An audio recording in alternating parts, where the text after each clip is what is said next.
All right, let's bring in Nina Khrushcheva, who is a professor of international affairs at the New School. Nina, thank you for being with us. I want to get your reaction to this phone call between Trump and Putin right now. Obviously, we don't know what's happening in this conversation, but can you walk us through your opinion on what's happened over the past couple of weeks here? Well, my opinion of the phone call that it's happening right now, it's actually over 2 hours. So it seems to be they have a lot to talk about, which we've expected. It's a positive development. In fact, it was absolutely clear right from the beginning when Ukrainian delegation agreed to have a ceasefire that Vladimir Putin is not going to agree to a ceasefire until he talks to President Trump. So that was a given that they would be talking.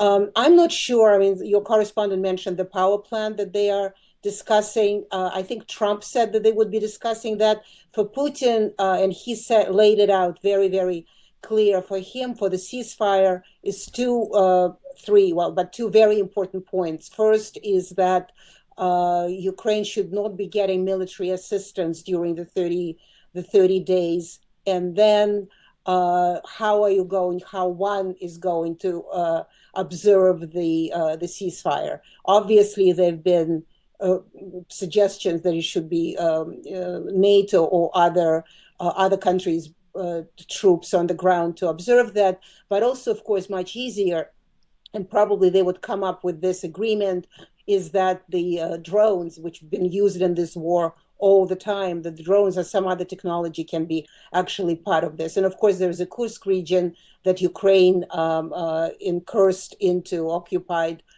in August 6th, and it seemed to be a lot of it went back to the Russians. And Putin is concerned how he's going to somehow forgive all the Ukrainian troops that were there. And Trump has been acting as a great savior of lives, and he's going to convince Putin. I think that will also present itself as victory, convince Putin to let these people go. So there is a lot there in the conversation, but my impression that Putin would go much further, and that's where the power plant comes in, a division of the territory for the future, because Putin is going to press not only in the ceasefire, to that he somewhat agreed, but what comes next? And that would be very influential on whether he finally says the ceasefire will take place. So what do you make of Donald Trump's position here in this conflict between Ukraine and Russia? What has he brought to the table? Well, Trump said that he's going to remember. I mean, obviously, you remember, everybody remembers, he was going to finish this conflict in 24 hours.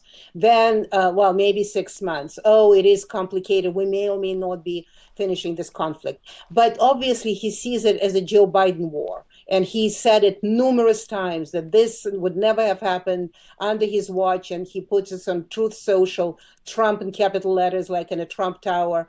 That only Trump can finish this war. And so I think that's what he brings to the table. He wants it to be over, so he's going to be seen as somebody who brings peace to the world. And obviously, he really wants a Nobel Peace Prize, because Barack Obama, his first nemesis before Joe Biden, got the Peace Prize. So Trump, obviously, he likes accolades and he wants that. So to the table, he brought the fact that he wants this conflict finished. And I do think that because Ukraine is not in a very strong position right now, he's probably going to look more how to please Russia in this rather than Ukraine.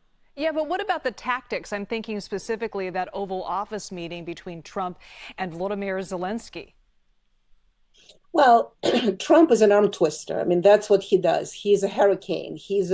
As he said in his inaugural speech, it's going to be a revolution of common sense. So far, I'm not sure about common sense, but certainly see a lot of revolutionary tactics as sort of you storm the White House and do a reality TV show from there. So yes, I mean, he was very intimidating to Vladimir Zelenskyy.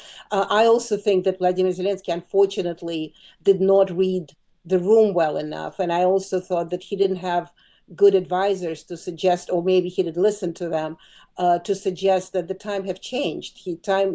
Trump doesn't want to see him as a hero who defends his country. Trump sees him as a person who always wants help, and Trump is not willing to give it because he doesn't think that America should be involved.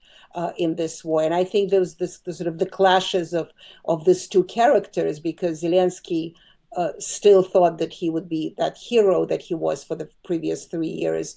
And Trump doesn't see him as a hero, and himself sees as, kind of a great corporation guy who gives and takes anytime he pleases. So it was a great bullying on the part of Trump, but also somewhat of a misreading of a situation on the part of Vladimir Zelenskyy, who, for whatever reason, also decided he's going to speak English, which I thought that, according to diplomatic protocol, was completely shocking. I mean, it was fine when Zelenskyy needed to convince the world and show his personality, but showing his personality really was not something that Trump was looking forward to. Nina Khrushcheva, thank you so much for that insight. Thank you.